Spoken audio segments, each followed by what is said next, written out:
Hey there, Taurus. I'm Lou. Welcome to your weekly check-in for the week of October the 25th until October the 31st.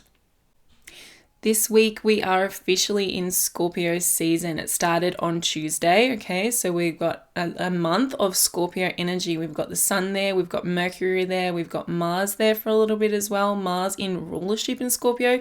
So Scorpio energy is really heightened, really powerful, really strong. So whatever that means for you, whatever position that's in your chart is going to be really impactful in your life. Now, the other thing that's happening this week is we have a lunar eclipse in Taurus opposing the Scorpio energy, okay? And that eclipse is the final eclipse in the eclipse cycle that started in November 2021 between Taurus and Scorpio. So that's going to be the finale. It's going to close that chapter of your life, close that storyline down, okay? So it's going to bring closure. That, of course, that Taurus narrative through our lives will continue because we've still got Jupiter there, we've still got Uranus there, so there's more to go, but this is closing that emotional component of those eclipse cycles. So what that actually means for you personally will depend on your natal chart. What I recommend you do is watch your rising sign video first and then your sun and your moon sign to fill in the extra details. So before we get into it, I just wish to acknowledge the traditional custodians of the land that I'm doing these readings from today, the Gumbaynggirr people, and recognize their continued connection to country and to their culture.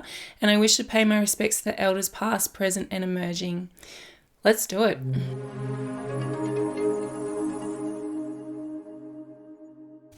Hello there, Taurus. Welcome to your weekly check-in. You have a huge week this week, okay? So we have the final lunar eclipse in your sign that's taking place over the weekend on Saturday night.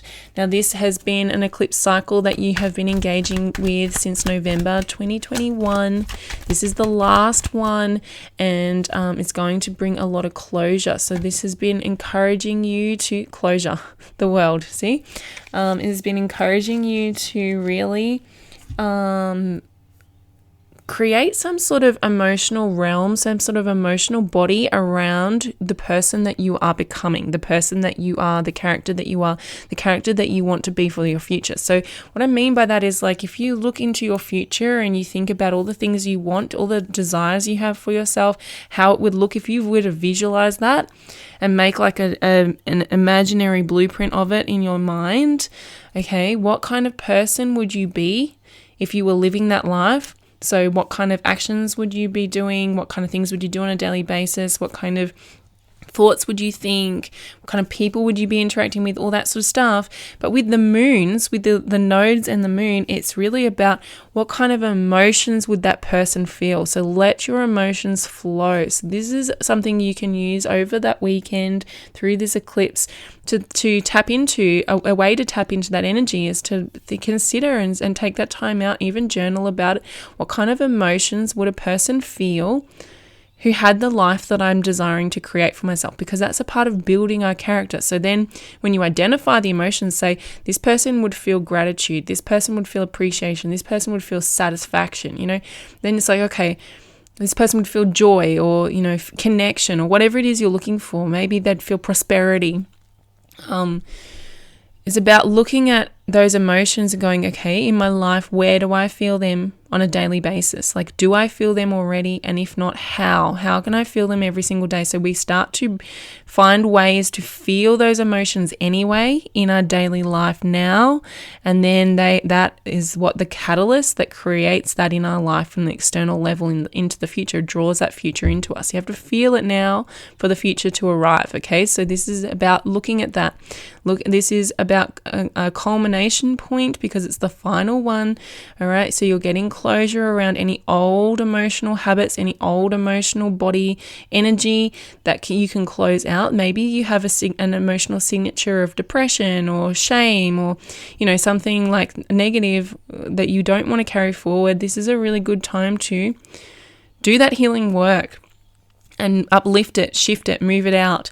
So when we're doing that, we need to use our judgment. We need to use our awareness. The judgment card is all about reflection. So we're going internal, reflecting again, like I said, on past emotional experiences, past emotional signatures. So we all have emotional baselines, right? It's called a state of being. So we have this state of being that is our emotional baseline, which gives out an emotional signature which the universe responds to. So what is your baseline?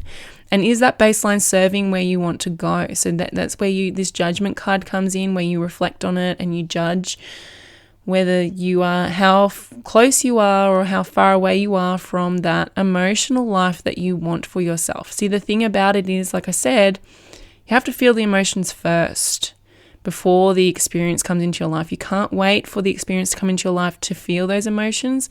It doesn't work like that. That's not how the universe works. It's not how the law of attraction works. So finding ways to feel those emotions. Say, for example, if it is satisfaction, if you think that person that I imagined in my life in the future looks so satisfied, they must just be satisfied all the time. Okay, so where in your life can you feel that feeling of satisfaction?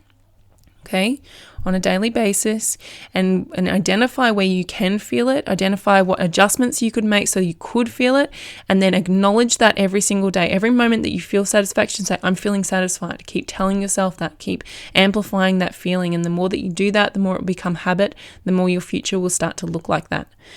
Okay, so there's a lot to go forward on with you, Taurus, but that's what happens when you have an eclipse in your first house. So I think it's really good. I think you're going to go, this is going to take you places, right? This is going to be life-changing if you allow it to be.